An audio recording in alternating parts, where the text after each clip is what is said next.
eventually people are going to say, what the hell is going on? No matter how far you go into the dark, when you flip, you go exactly the same place to the light in our galaxy. Everything. Because everything is in balance. Everything is a polarity. I think it's just going to get weirder and weirder and weirder, and finally it's going to be so weird that people are going to have to talk about how weird it is. Who doxed David Grusch? This is basically the unofficial part 3 to Who Shot Mr. Burns. What the hell is going on, everybody? Hope you're all doing well. Thank you for tuning in. Slap a like on the video. In fact, dox the like button. That's someone who I approve of being doxed. The like button. Make sure you do that. We've got a big show today. We're going to be watching the mini documentary that was released recently by Tupacabra. Now, I will say, I haven't seen it. I watched about maybe like 2 minutes. And so from what I saw in that 2 minutes, I was like, this is really well made. I think, and a few people said that it was really good. And I thought it looked good. So instead of finishing it, I messaged Tupa and I said, hey man, do you mind if we watch this on stream? And he said, go for it. So we're going to be going into this blind together. And I'm looking forward to it. Before we get to that though, I did say that on our last live stream, we looked at the leaked phone call between Kit Green and this remote viewer talking about all of this wild stuff, alien bases underneath Catalina Island, portals, crazy, crazy stuff. And there was sort of like, I mean, there's a little bit of context missing there that, you know, the dots aren't fully connected on what's going on. But we do have a little bit of an update on that because I did say if we find some stuff out, I'll give you guys a little bit of an update. So we're going to start today's show just going through a little bit of a read through on something that we found. And by the way, I didn't find this. The community did. Specifically, I think it was Mickey. Shout out to you, Mickey. You really went ham with this one. So we'll do a little read through of that and then we will get into the documentary. Now, as you may notice, in the top left-hand corner, we, Polarity, are now partnered with Proton VPN. That is correct. Not a sponsorship, by the way. We don't get paid. We only get paid if you guys sign up through the link, which is proton.me/polarity, which is below.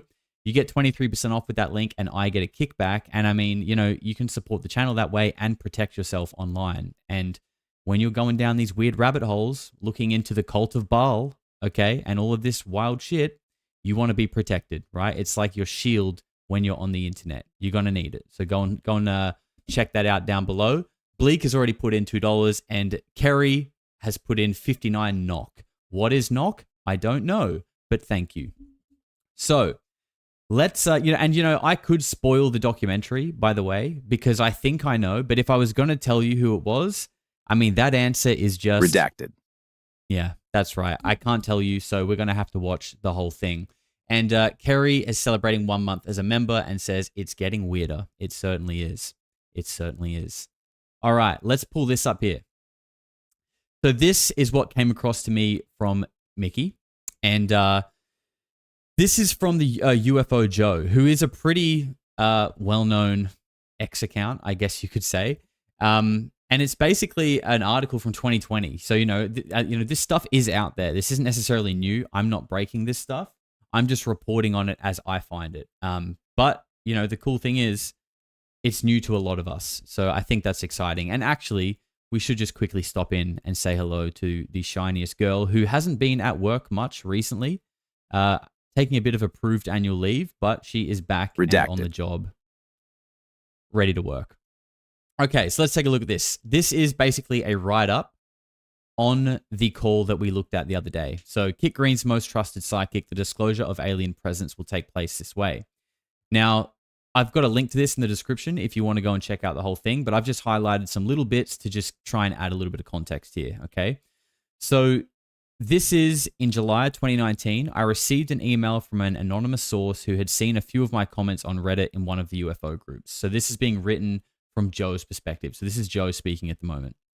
They sent me audio files of Christopher, Kit Green, MD, PhD, discussing data allegedly acquired via a sixth sense by a female intuitive who I'll just call psychic to make it easier to follow. And we can, I'll try and substitute psychic for Kay Randall May because we know that that's what her name is now because we listened to the call with her. The source added that the psychic was Kit's best psychic and said the conversation between Dr. Green and Kay Randall May was recorded and given to a participant. I'll call that person experiencer.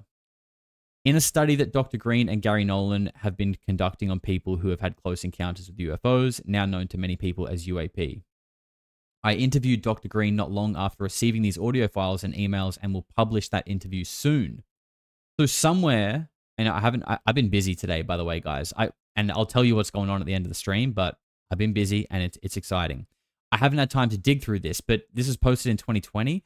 I think we can assume that this interview is here on this guy's website somewhere. I'm sure you'll be able to find it. I just haven't had the time yet, but like I said, it's linked below. Now, what's interesting is that this conversation between Kit Green and Kay Randall May was recorded and given to the participant, who was the person that was the focus of the interview, right? This is the person who we're all kind of speculating on who this person is. My guess was Tom DeLonge, maybe Chris Bledsoe. I don't know. Maybe they're both wrong, but it's interesting, right? And there's a bit more information on this. Let me just skip a bunch. This is a really big write-up here.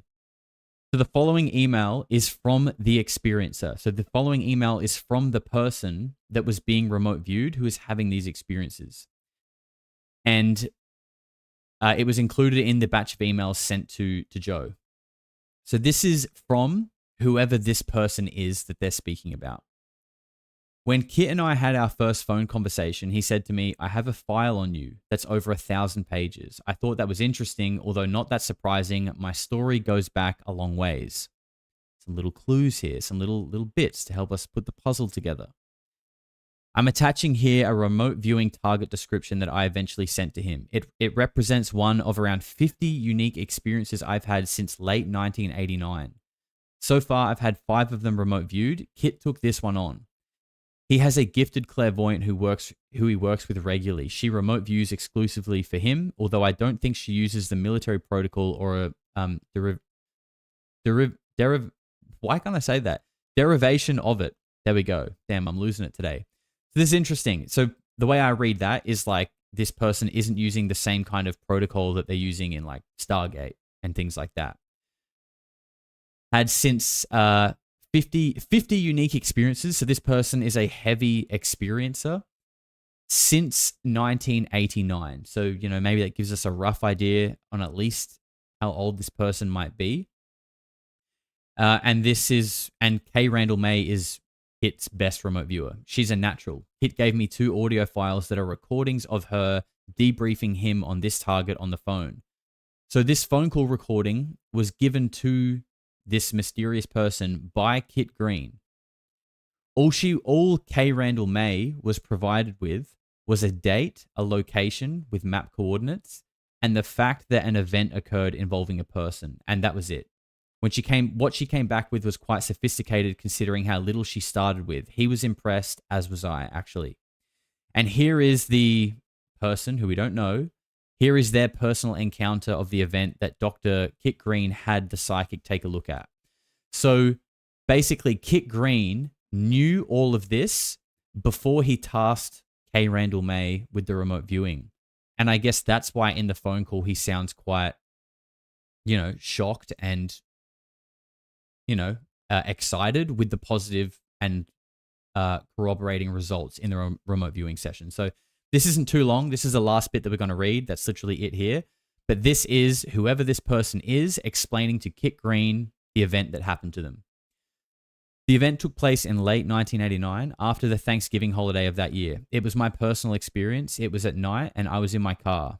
The location was in LA on a small street, although at the time I was not paying attention to that specific detail nor seeking a defined destination or address. The selection of this location was essentially random. I was parked on the right side of the road, facing uphill. I was alone. I was seated in my car in the driver's seat, conducting an activity that required the use of my hands. Okay. What could that be? I had parked for only a few minutes, perhaps 10, as I was conducting this activity with my hands directly in front of me. Okay. They began to glow, luminesce.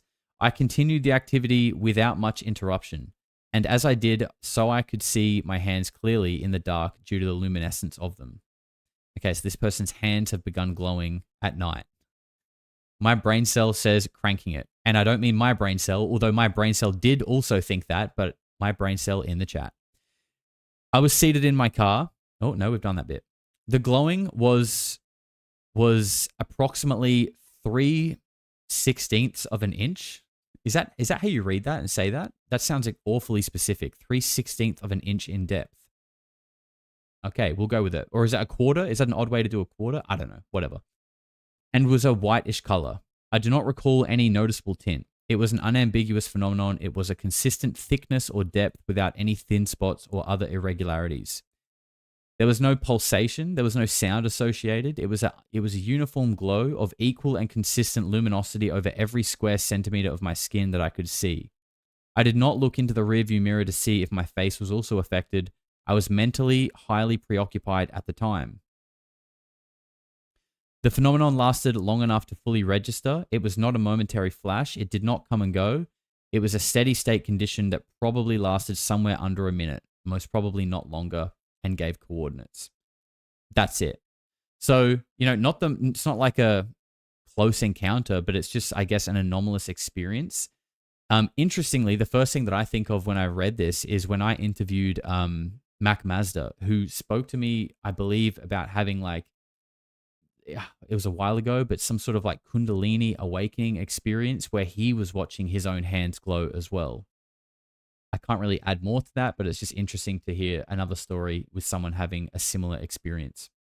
So that's that.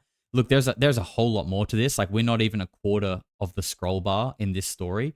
There's a lot on this website. This is UFOJoe. You guys might be able to dig up the interview that he did with Kit Green. As I said, the link is below.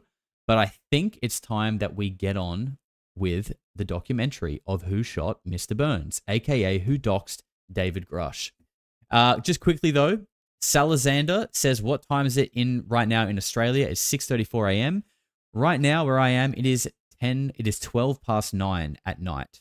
Achy Balls celebrating 2 months as a member. Weird as a kumquat. And UFO Hunters with $20 dues says, I was wondering if you're going to do a video of the original 4chan leaker. I have said that I will do that for a long time, and I haven't. So look, I probably should do the things that we say we're going to do.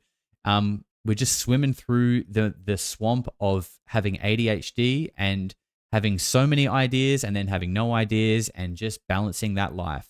Those, if you know, you know. And Wayne's, welcome, you little freak, sir. Thank you for becoming a member and supporting the channel. Go and check out all the members-only content. All right. So let's just pull this up real quick. And then we're going to pause it. So with this, first of all, let me clarify. Shout out to Red Panda who pulled me up on a few technicalities here. I believe the doxing of David Grusch and the leaked medical records of David Grusch are two separate things. Now, I wasn't aware of that. I thought it was kind of all the same thing, although Red did say that they're basically intertwined and I guess likely coming from the same or a very similar source, but they happened at different times, okay? So the doxing was, I believe, immediately, basically after he testified, and the leaking of his medical records were about a month later, okay? So they are kind of two separate events, but I guess this documentary is, I think, more focusing on the doxing specifically, but I'm getting the vibe that it's kind of looking at, who's out after David Grusch, who's behind, who's doing this thing. So that's what we're going to look at. Now, another interesting thing about this documentary is that when Tupa posted this, it got reshared by Anna Paulina Luna, which is very interesting.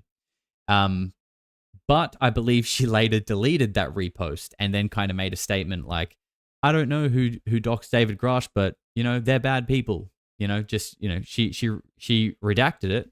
She redacted it. Yep. Oh damn! I tried to play the thing and it didn't work. God damn it. She redacted it and then she put out a more politically correct statement. So with that being said, I think we should just get straight into this thing.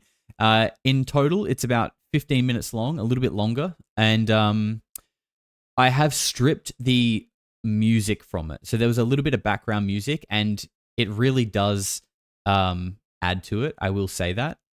So apologies to Tupa, because it probably detracts from the quality of the documentary, but I was just being on the safe side of copyright in case there was anything used.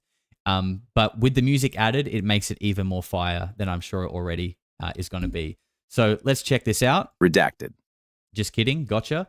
And let's get into the show. Former intelligence official, he has knowledge of a covert government program to recover crashed alien spacecraft. Do you solemnly swear or affirm that the testimony you are about to give is the truth, the whole truth, and nothing but the truth? So help you God. You don't support Lou Elizondo, then you don't support David Grusch. No. I mean, I didn't care so much about David Grusch. He doesn't give a shit about you. Maybe start off telling me your name and who you are. My name is David Grusch.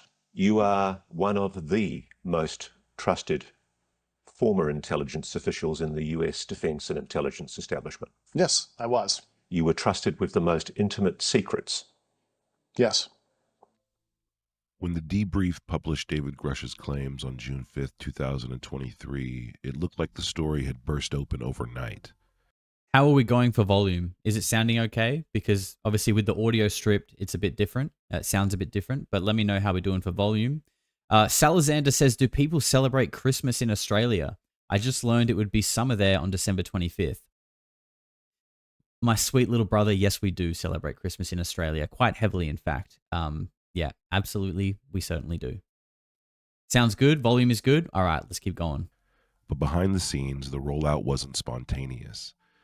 In the weeks before publication, online personalities, insiders, and journalists had all been orbiting the same secret. A whistleblower was about to step forward, and he might be getting cold feet. Within days, his anonymity was gone. Hey, can we just say quickly, we like to talk about butter to the ears. Tupa, your voice is butter to the ears, bro. Smooth as butter. I love it. Independent reporters observing the chaos began to suspect that certain insiders wanted the reveal forced, timed perfectly as Congress prepared new UFO transparency laws. What began as a whistleblower's warning had turned into a test of loyalty, leverage, and control. And in the end, it wasn't the government that exposed David Grusch. It was his own community. What you're about to see is the events as they unfolded in chronological order, so that you can get the best understanding of what happened and what took place leading up to the doxing of David Grusch, arguably the most important UFO whistleblower of our time. All right, we've turned it up just a little bit. May 19th, 2023. Danny Sheehan names Grusch on the debrief with Chrissy Newton. And so I'm in dialogue with a lot of the people that were formerly inside the U.S. government that were working on this particular set of programs with Lou Elizondo and Chris Mellon and Dave Grusch and Carl Nell. There's a whole bunch of different people. I don't trust anyone calling him David Grusch, okay? Everyone who's called him David Grusch is a suspect. Second known incident is May 25th, 2023. Recently, I was able to interview John Lucas about what happened that day when he shared that information, and more interestingly, what happened the following day. So basically, me and Toby, we knew about this story coming out for a little bit, and we knew David Grusch and Carl Nell's names. And then Danny Sheehan had that podcast with Christy, and he named them, and we're like, holy shit, I can't believe he just named those guys. And then me and Toby were just like posting trolling tweets back and forth, talking about Dave Grohl coming out with an article. And then I made a post about like, hey guys, a huge article is going to be coming out. It's going to be bigger than the 2017 one. I didn't name any names, but just said like, hey, this big article is coming out. And then I just started getting blown up by like Jonathan Davies, Sawan, bunch of those like UK disclosure people. Yeah, they're dude, and they were like, take this down. You're gonna get people killed. You fucked up. Like, and then I was talking to Jay Stratton at the time. I was like, hey, am I fucked up by like posting this? Like, I didn't name any names. I just said, hey, this article. He's like, no, not at all. I'm like, well, people are saying I want to get this thing killed and people are going to get killed. He's like, those people watch too many movies. Like, no, there's not an issue.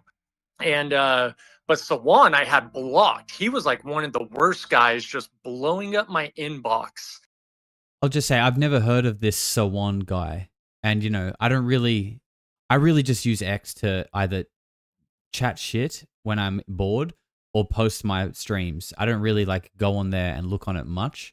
So I don't know who this guy is. I don't know if anyone in the chat does, but I'm not familiar with Sawan. And just saying crazy Sawan shit like he always does. This is where things get crazy. On May 27th, 2023, the Twitter user John was just talking about, named Sawan, went from protecting David Grusch to attacking him. 9:51 a.m. We are working to flush out that cockroach, DG. Hashtag UFO Twitter. Stay tuned. 10:25 a.m. David Grusch is the whistleblower that was supposed to come out in the Washington Post. He cock-teased the community. A brief history of Sawan, Thomas Fessler, and Mike Disclosure. Disclosure Tonight is a podcast hosted by Thomas Fessler, which has been frequented by Lou Elizondo for years. Their relationship has only strengthened over time. Sawan has been kind of a researcher for the show, and he's been going on the show for years too.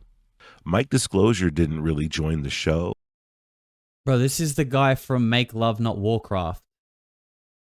This is the guy that ganks you in World of Warcraft.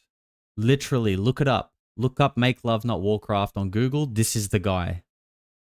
Until January of 2023. And when Mike Disclosure first came on board the show, this is how he introduced himself. Welcome in, Mike. Thanks for being here. I appreciate you coming in. Oh, my pleasure. Thanks, Thomas. Hi, David. Hi, Milford. Oh, Hey, man. Hey, go ahead. Yeah, I'm the, in case you don't know me, I'm the Disclosure Tonight resident law enforcement expert. Thomas will tell you. Disclosure Tonight's resident law enforcement expert. In the same episode, Mike Disclosure goes on to claim that a critic of Lou Elizondo's had hired a vendor for one of their companies who was guilty of all of these crazy crimes. The arrest that he was arrested for was child trafficking. Holy shit! Oh, my God. Holy shit! Right. So the thing is, Oh my God! it was interstate. And when asked to produce evidence of the crimes, Mike Disclosure said this. Can you get me a copy of that? No, I can't because it's classified information. Is there any way? I mean, is there any way? Like, do you? No, what I'm talking about a copy of his charges and record. No, because that's also sealed because of his being informed with the FBI. Yeah. Now, I have access to that, but the public does not. Thomas Fessler has since made this episode private. You can't access this anymore.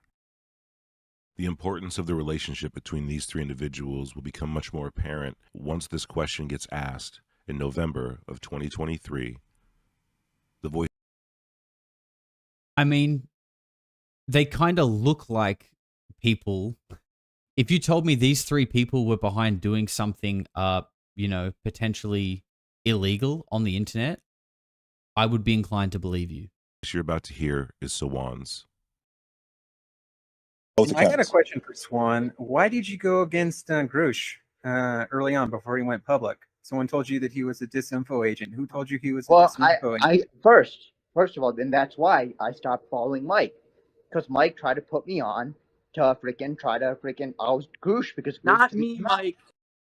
So the Grusch is crazy. Juan was asked why he went after David Grusch, and his answer was that Mike put him up to it. Mike wanted him to oust David Grusch because David Grusch needed to come out. That statement flew under the radar just as much as Sawan's initial tweets did. No one talked about Sawan's tweets.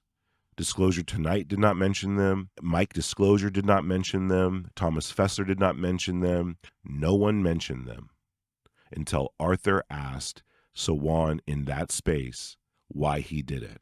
And his answer shook the UFO community in a way that I've never seen before. He looks like he lost weight there. Grush comes after me, then you have a case. Okay, but Instead of that, get David Grush Sawan, to come you after can't me. walk back. David Grush, Did you let me send tell the you tweet? something. Did you send the tweet? Did you send the tweet? David, Is this meant to be Mike and Sawan in an alternate universe? let me tell you Why something. do you David tell me Grush thinks anything? you're a Just psychomaniac. Did you send the tweet? David Grush Did thinks you you're a send the tweet? psychomaniac. Did you send the tweet? Did you send it? I did out of frustration. Why do you care so much about David Grush? Bro, why don't move the You goalpost. just the other day Don't said move- the agent if you disclosure is a dox psyop. my You just concern- admit it. Dude, Admit it. You dude, don't go care on. about disclosure. Go on. Just admit it. You Okay, don't listen, care calm about down. disclosure. I love the B-roll. I love the B-roll. Dude, I know like Tupa and Red Panda do a lot of spaces and stuff like that. Look, I don't do many spaces, but I have ironically done a lot of World of Warcraft raids. And when you're doing a 40-man raid with people like Mike Disclosure, and more than like 2 people start talking at once, bro, I will throw my headphones across the room. Okay, you are overstimulating my auditory senses, and I can't do that. So I don't know how these guys... I don't know how you guys sit in spaces and argue, because when people start talking over each other, I want to scream and stamp on my headphones. Let me make myself loud and clear to the UFO Twitter community, researchers alike, Twitter space hosts, and Tupacabra, Red Panda Koala, aka King Milk Harassment Archives. In the space where I was asked who told me to say all these things about Grush, I only blamed Mike Disclosure because I was pissed I got kicked off Disclosure Tonight for rude behavior and took it out on Mike Disclosure and Grush. He's backpedaling. He's backpedaling because he was upset. He just said it because he was upset. Bro needs to meditate or something. Bro needs to get a handle on his emotions. Stop screaming. Stop saying things out of anger. Mike did not tell me to say slanderous things about David Grush or to flush him out. Don't you remember me telling you that fucking Mike Disclosure wants me to fucking like get on fucking Disclosure tonight and talk about David Grush and fucking talk. You remember me telling you I was extremely hesitant towards it, and I was giving him the runaround saying, I'll look into it, but like I wasn't gonna do it. But you do remember me telling you that yes. I'm hesitant. I really don't want to do this. He told me about it. I thought about it, and I didn't want to give him a direct no, right? So I basically just put him in limbo, right? He literally would message me the day we talked about it, and then the day after, be like, "Hey, are you working on this? Are you working on this? Or are you working on this?" Why would someone say Disclosure might put him up to that? Do you have any thoughts? Can I? Dude needs a sedative? Yeah, he needs a sedative. I think he just needs to meditate. Go and spend some time alone. Would probably be quite hard for a while, but he'd probably come back a new man. I think he's got to... You can just tell someone who talks like that, they've got demons, bro. They've got demons, like literally, and they won't go anywhere until you face them. Kid's got demons for sure. Can I comment on that real quick? Because I know for a fact that Mike Disclosure did ask Sawan to do that. And I know for a fact that Mike asked Sawan to look into Grush and to do that deep dive into it. It's a way of keeping your hands clean and letting some other dog hunt. And yes, that's how they used Sawan in that situation. Trust a word coming out of Mike Disclosure's mouth. He tried to instigate the doxing of David Grush before DG went public. That's your tweet right there, bro. Don't trust the word coming out of Mike Disclosure's mouth. 1, he hasn't provided evidence that someone in Burchett office leaked Turner stopping the UAP Select Committee. 2, he tried to instigate the doxing of David Grush before David Grush went public. Man, so much, it's just so much drama, isn't it? God damn. How do you explain away that one, Sawan? Thomas has his hand up. No, Sawan, explain away that one. I don't need to explain anything to you, Red Panda. You said that, bro. It's not your fucking. Okay. I was active when all this went down. Sawan. Yeah, I want to know more about this guy. Like I said, I don't know any of these people. I don't know Sawan. I don't know the guy from Make Love Not Warcraft, and I don't know Thomas Fessler either. I'm interested in this guy because he's the host. He's the host of the show. Andy, celebrating 9 months as a member, you legend. He says, celebrating OG Weirdo, you effing legend, Josh. My man, thank you very much for 9 months, brother. I appreciate you. John was over the top frustrated, like he hadn't fucking shot a load in 10 years. I agree. I agree with that. He does sound like he hasn't shot a load in 10 years. Perhaps that could be a big part of the demons that he has. The guy just needs to get a load off, literally. And he wanted to go ahead and bring out the information. He wanted disclosure to happen now. And there were delays going on with Grusch coming out because he wasn't ready. Things were coming together. Danny Sheehan had already leaked his name in a couple places for that matter. So Swan, and I begged you and I tried to get you saying, dude, you are so close to this, to what's going on. Please don't put this stuff out there. No matter what I would say or anyone would say, you were hell-bent on. But Thomas, if you watched Tupa's Space, right? John Lucas is the one that doxed David Grusch. Of course. Maybe he's practicing semen retention. Maybe. If he is, he's not handling it well. But I'm going to say no, because generally that's aligned with like a meditative practice, right? And you can tell bro ain't meditating at all, ever. He may not even know what it is. As the pressure mounted, the Washington Post project stalled, the plan collapsed entirely in the first days of June, and the Debrief, the same publication that initially doxed David Grusch's name via Danny Sheehan, took over the release. On June 5th, 2023, the Debrief published the article revealing David Grusch as the UAP whistleblower. The very next day, host Chrissy Newton brought the authors Leslie Kean and Ralph Blumenthal on air to explain what had happened and why the story had to come out when it did.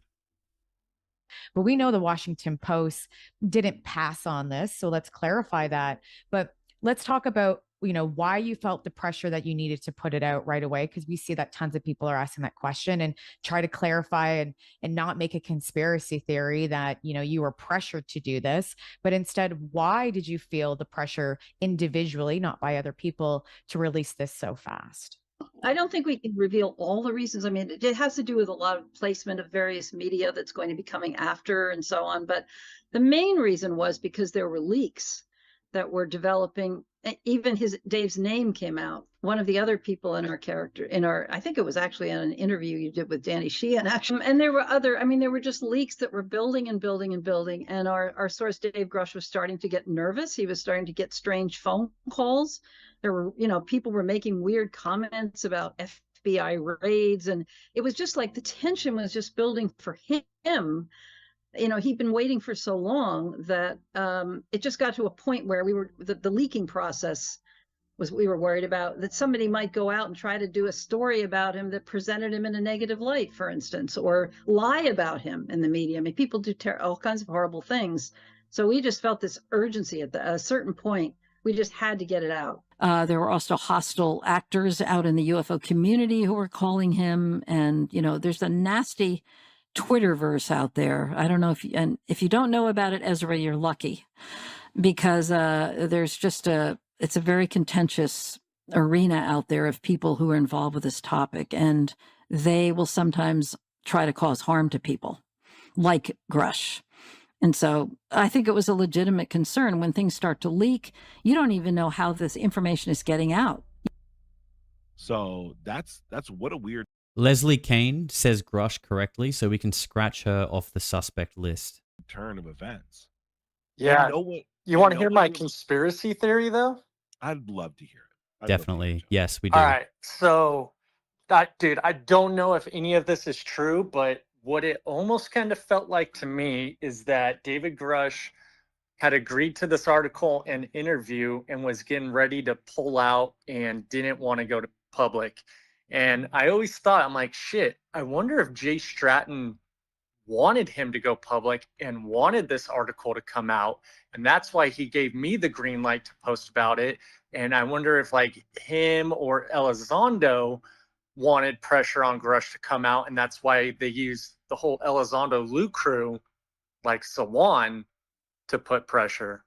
Let's talk about, why you felt the pressure that you needed to put it out right away and not make a conspiracy theory that, you were pressured to do this. Why did you feel the pressure individually, not by other people, to release this so fast? And I wonder if like him or Elizondo wanted pressure on Grusch to come out, and that's why they used the whole Elizondo Lou crew, like Sawan, to put pressure.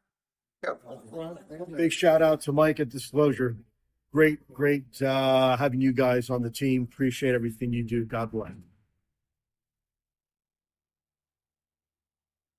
That's it? That's the end. Bro, who shot Mr. Burns? I thought we were going to get a conclusive answer in this. Help me out, chat. I mean, look. What do I gather from that? I feel like there's like, I mean, to me, there's like nothing conclusive in that gives an answer, to be honest. But I mean, it definitely highlights some people that spend a lot of their time attacking and arguing with people on the internet. Maybe the truth is that the answer is redacted. No, look, I don't know. I don't know about that. I don't know if Tupa is intending to do like a part 2 to that, because to me, this is not entirely conclusive. And maybe he is, because when Red Panda commented on my thing today, he said that Tupa should do a part 2 about like the medical record stuff. So maybe there's a bit more in that, but I mean, at the end of the day, I wouldn't be spending time fucking around with these people, honestly. Like, where I feel like Red and Tupa are doing good work and they're committed, but I feel like a lot of it is spent with these incels. With the guy from Make Love Not Warcraft, like focusing on this shit. Like, bro, apply your skill set to the cause, not the incels, I think. Because these guys really do good work. I think Tupa's has a great artistic mind and skill set. You can see that clearly in his videos. And Red does like great documenting and like documentary type work. I feel like together those two could do some absolute fire production. But I don't know. I'm feeling a little bit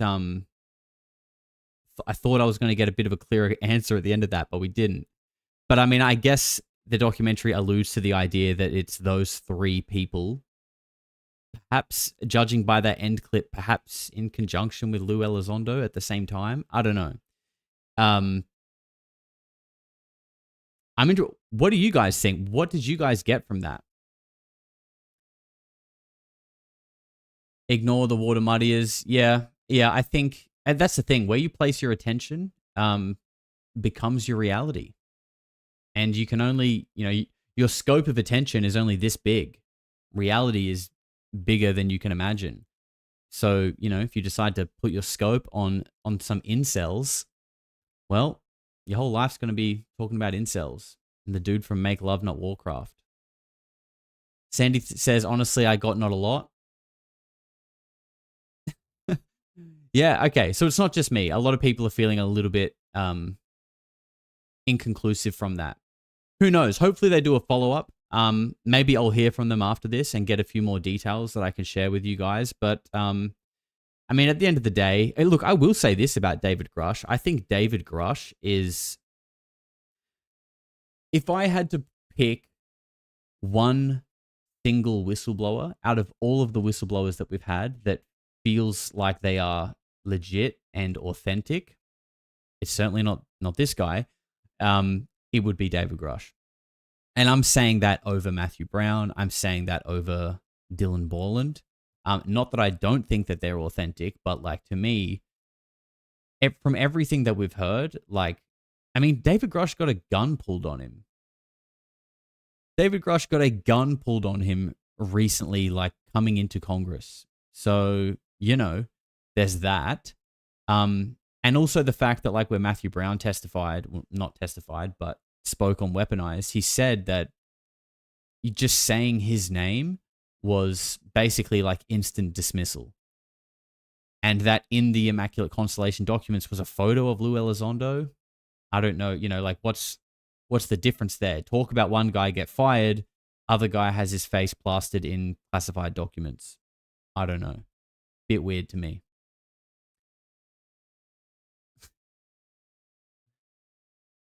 Do we know more about the gun? I think Anna Paulina Luna gave a little bit more information recently on Patrick Bet-David's podcast. I haven't watched the whole thing. I've just seen clips. And it sounds like it was a very interestingly timed accident. So initially, when we were hearing about it, that he got a gun pulled on him going into Congress, the way I perceived that was that he was like literally in the Capitol building or something like that, and someone like flashed a gun, you know, in their pocket to like intimidate him. That's kind of how I interpreted it.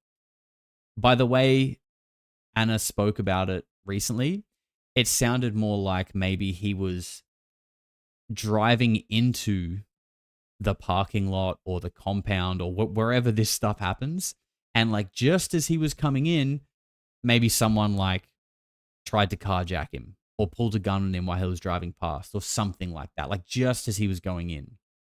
So it's like, could have been coincidence number 11,664, but the timing of it, the place of it, the person who it happened to, it's all pretty strange. First Cause says, sometimes I think aliens run the government and that's why the secret never gets out. I don't know, just what I've heard. Brother, we've been saying that on this channel for quite a long time. I'm with you. You're with me. We are in this together. I think at the very highest levels, the government is being manipulated by a non-human intelligence. And I know sounds crazy, sounds absolutely wild, but when you remove the, wow, that's crazy part of it and just kind of look at the data and think of something that kind of makes sense, that one does. Unfortunately, that one does. Now, I did say that I've been busy today, and that's because I recorded a podcast this morning with someone who basically is a whistleblower from inside programs to do with behavioral modification and mind control.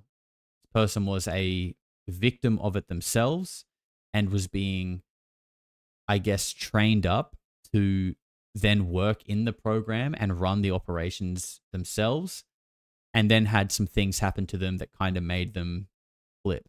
And now they work with whistleblowers, helping them get their story out. And, sorry, not whistleblowers, victims, helping them get their story out. And, you know, his story is wild. And I think we might even release that in 2 parts because it was quite long. And honestly, the whole thing is just full of absolute bombs. We kind of covered, I guess, the basis of MK Ultra and these behavioral modification programs, where they're taking place, and some of the people who are on the UFO circuit now, who are either, like, so many of these people, according to this person, have been ran through this program. And even some of the journalists as well. So I'm super excited to show you guys that one because, yeah, that was a mind blower, honestly. And what else did we do today? We have a video dropping. It's going to be dropping at 5 a.m. my time. So sorry to the Aussies. This one is for my American brothers and sisters and probably the people in the UK as well. And it is about a big black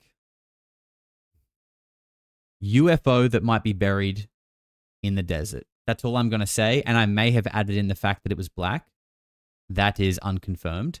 I might have added that in myself. But there is potentially a big UFO buried in the desert in America, and I investigated it, and it's kind of wild because there really seems like there's something to that, and you know, through the investigation, there have been other people speaking about this, but kind of crazy that it's not more spoken about, or that there isn't more information out there. Big black obelisk, potentially. We'll have to go and dig it up. L Asteroid says, not an interesting vid. Sorry, Josh. That's okay, L. I'll just go fuck myself. Thank you for coming, though. No, look, hey, we can't be amazing every day. And we do stream pretty much every single day, and we do put out a video. If we're not streaming, we try and put out a video. So I apologize that I'm not up to your standards today, L, but Dobby will go and punish himself, and Dobby will iron his hands to make up for it. I am very sorry. But, I mean, look, I normally like to stream for an hour. We've got 15 minutes on the clock. I'm down for a bit of... we can go back and forth. What has been happening lately? Nikki says, I'm late for church. Look, you are a bit late, but according to Elle, the show was dog shit anyway, so don't worry, you didn't miss anything. Ross would know. Hey, maybe. You'll have to wait for that podcast to drop. You might hear a little bit about that. So big they had to build a building over it. Hey, I don't want to give away any secrets, okay? I want you guys to wait for the video. It's coming out at 5 a.m. So what is that? That is 10, 11 to 5. So about 7.5 hours that video is going to drop. But the Aussies will wake up to a little present. I hope the video does well, though. I hope it's not as dog shit as this stream, L. Sorry, I'll let that go now. Yeah, I hope you guys like the video, because it was one of the ones where I started looking into it, and then I just kept finding like more things and more things and more things, and it honestly ended up being I was pretty shocked with where it ended up, because it really seems like there's something to it. There might actually be a giant UFO buried in the middle of the desert.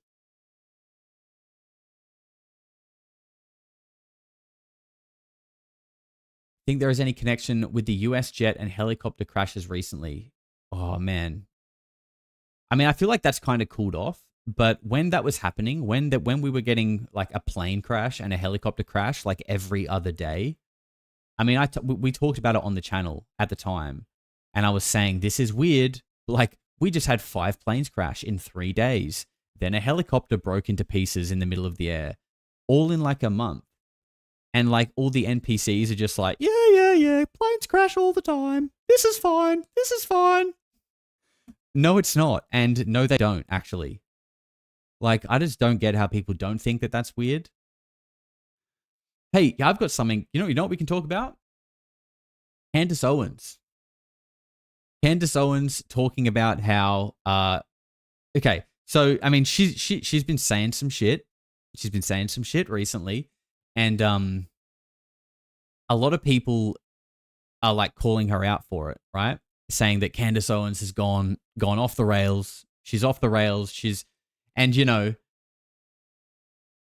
she might be saying some stuff that is kind of crazy. But the one thing that I'm like, yep, no, I agree with her, is her talking about Sam Altman, Peter Thiel, and Elon Musk being potentially non-human. Okay, I'm going with it. I'm with it. I'm with that one. Okay, I'll assign my name to that one happily, because in fact I've already kind of said that on the channel. So it was kind of funny, right? I mean, you guys know I've already sort of been saying that. I mean, we looked at the video of Sam Altman dissecting the details of what makes a good pen for like 2.5 minutes. And ironically, I spent about an hour speaking to people in my Discord about what makes a good pen for myself just the other day. So kind of a hypocrite.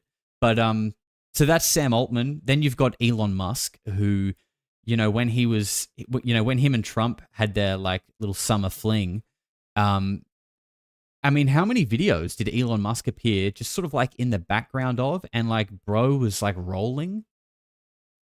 I mean, his eyes were like literally rolling. I don't know what that was about, why he's... I mean, if it happened once, I think like the first time I saw that, I was like, okay, maybe, you know, maybe he's sick. Maybe he just feels a bit strange in that moment. You know, maybe it's just a one-off.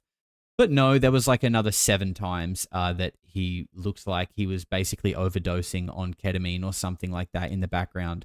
So there's that data point. And then you've got Peter Thiel, who is in charge of like a giant military, the AI arm of the military industrial complex, and swears to God that he isn't the Antichrist, and he wants to tell you so bad that he isn't the Antichrist that he is doing a 4-part lecture on the Antichrist. So that's a little... So you've got 3 people there, all who have unique, strange things about them, all who, if you compare their voices, they all speak the same way that ChatGPT does when you put it on voice mode. Okay, they sound like an LLM when they speak. They have basically no personality. They're all hyper intelligent. They have no personality. They sound like a large language model, and they're obsessed with the idea of transhumanism and AI. Okay, Peter Thiel, AI, Palantir, Elon Musk, Grok, X, Sam Altman, used to work with Elon Musk, OpenAI. And so then you've got those 3, you know, I'm going with potential androids, okay? Or some kind of human clone, potentially. I can't confirm it. Don't take my word for it. And, you know, it is potentially true that we need to... God damn it, it never works. Get this man to a hospital, now! Thank you. Yeah, it's quite true. I might need to go to a hospital. And you can too, if you like the video. You will then get 20% off at your local mental health facility. But then you've also got Mark Zuckerberg, right? Who is kind of like the 4th musketeer with these guys. And I mean, this guy, dude, this guy, I actually think he's the most AI out of all of them. I actually put on my Instagram just the other day, that little clip of him on Theo Von's podcast. And Theo Von's like, do you drink coffee? And Mark Zuckerberg's like, no. And Theo's just kind of like, really? And he's like, no. Well, sometimes maybe if I'm on a holiday, I will drink it recreationally. Like, it's literally like watching a poorly programmed, like, it's like watching a crude robot in with a skin suit try and be human, but it's like still in its early version. That's literally what it's like. And then there's the, recreational coffee. Like, bro, that's what you do for fun? Someone needs to, whoever prompt engineered this AI needs to be fired, okay? Because they got mixed up. You don't drink coffee for recreational. That's not a recreation, okay? Go back to the lab, get an update. And it seems like he's already had an update because there was original Zuckerberg who, wore the suit and tie, had his fringe trimmed up to here, and kind of had like lizardy eyes. And then he got a system update and started wearing tall tees, chains, and had like the broccoli hair and started doing jujitsu. Okay, so I don't know what happened there. Well, I do. It was a system update. He got system updated. He got a new prompt engineer and something radically changed. And then he was on Joe Rogan, and Joe Rogan's like, he asked him about like bow hunting, and Mark Zuckerberg's like, yeah, I bow hunt, I hunt, yeah. And Joe, what did Joe say? Like, oh yeah, what kind of bow do you use?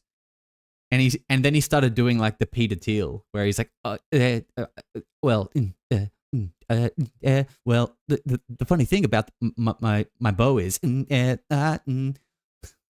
like he just started basically malfunctioning, and like Joe was like, you don't know what your bow is.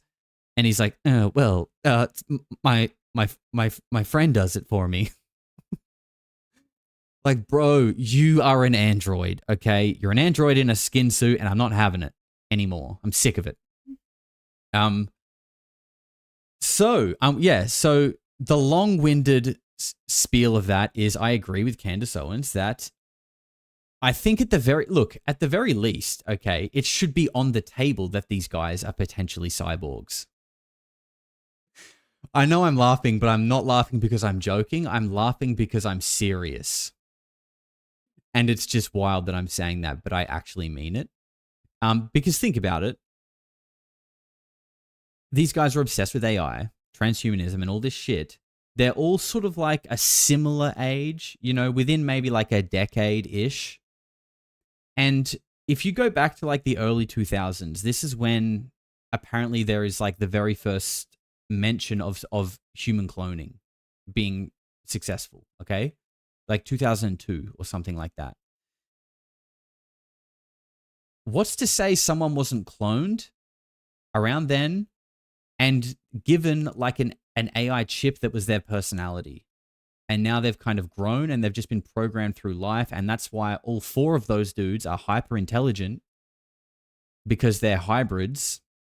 And when we say hybrids, that doesn't necessarily just mean I feel like when we say hybrids, we think of like aliens, but it could mean like a transhuman, like a cyborg android mixed with machine, like Terminator. Maybe that was another documentary.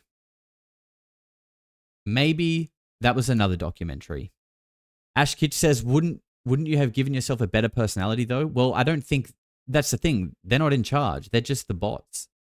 They're just the androids. Whoever's programming them though needs to do a refresher, needs to go back to uni, learn how to prompt engineer, because you made a guy with broccoli hair and a chain talk about having recreational coffee and bow hunting without knowing the name of his bow. Okay, back to school and reprogram that thing. And look, just to sum up everything that I just said. Get this man to a hospital now. Thank you. The comment section says Candace is under attack by Zionists 24/7 to make her look crazy. So is Tucker and Megyn Kelly because they refuse to bend to Israel. Yeah. I mean, dude, the Israel thing's kind of wild, isn't it? I definitely think there is an element of people, like in everything, who take this too far. But the thing that I'm most interested in, and that is a fact, is AIPAC. Okay, this Jewish lobby that doesn't have to register as a foreign lobby in America. And they basically have bought and paid a lot of American politicians. And the reason why I'm interested in it is, one, because it's a verifiable fact. But in Australia, we have like, it's called AJAC. So you just replace the P with the J. We have the same system here. And these people like take politicians on holidays to Israel. They give them the royal treatment. They give them the tour. And then they go back to their respective countries and they kind of, you know, lean towards more pro-Israel things. And there you go. The people who I guess don't bend generally seem to get attacked and labeled as crazy. So, you know, kind of weird, right? And, you know, to me, it's not like, you know, I don't care what country you're from, don't care what your religion is. It's nothing about that for me. When I look at it from like a government perspective, or like just from my country, okay, so I'm speaking about it from an Australian perspective, and you could also just replace this with America, okay? When your country, my country, Australia, and America, and England, all three of us, okay, we're all fucked together right now. All three of our countries are pretty much fucked and on their knees, and basically nobody who is a national citizen, a citizen of that country, really likes the state of the country, right? But despite that, nothing really seems to change. So, and it just makes me wonder how, like, when your country is sort of on its knees and just struggling and no one in the country is really very happy with how things are, that to me is like a time when you sort of stop worrying about foreign countries and you need to turn like inward and be like, okay, sorry everyone else who wants me to send you heaps of weapons and go to war for you. Sorry everyone who needs aid. Sorry everyone who needs us. I'm actually kind of cooked right now and I just need to fix me. You know, think of this as like a self-help thing. You could even scale this down to a single person, okay? Imagine you're at a party. You're at a party. There's lots of different people there. America's there. Australia is there. England is there. Israel is there. Everyone's there. And the party's starting to get kind of crazy, okay? It's like 3 a.m. Most of like the responsible people have gone home. And, you know, things are happening that you generally wouldn't see in daylight. And it's kind of getting to that point now where like you're realizing what you're doing is like not good, super harmful to yourself and like the people around you. You wouldn't really want people knowing what you're doing at this party right now because you're kind of in, you're in gremlin mode, okay? I think we've all been to in gremlin mode a couple of times in our life at a party, maybe more. And it's like you have that little light bulb moment where you're like, you know what? I need to go home. If I stay here any longer, like this is kind of getting fucked now. I need to go home because I need to like look after myself. I think that's what is going on right now. But for some reason, everyone is saying, hey, go home. All of the citizens of these Western countries are like, hey, go home. You're ruining it. You're literally ruining it. Please go home. But for some reason, they won't go home. They keep wanting to be gremlins and ruin everything. I think it's time that each country just needs to look inward and look after themselves, focus on themselves, make the people in their country happier, healthier. And then when you're in a good position, you can help others. It's just like when you're in a bad state of mind. If you're in a poor mental state, you can't really help other people because you're cooked. Okay, you need to fix yourself, then you can help other people. I think we can scale that up and apply it to the Five Eyes Alliance and basically any other country. Dandy Star, welcome, sir. Thank you, ma'am. My apologies. Thank you for becoming a member, you little freak. Let's get some love in the chat. And Bleak says, what's the bet Candace watches Polarity? Look, that would be awesome, but I probably wouldn't put money on that bet personally, but that's just me. Rambro says, I like being a gremlin. I prefer Raelian, but meh. Hey, whatever floats your boat. Whatever floats your boat. I think the analogy still stands though. I think it's time we look after ourselves, tend to our own garden.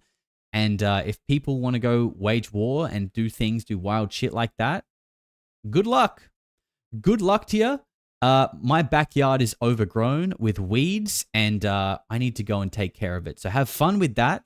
And maybe we'll see you at the next party, if there is one. Hopefully there will be. Hopefully there will be more parties, but right now it's time to go home.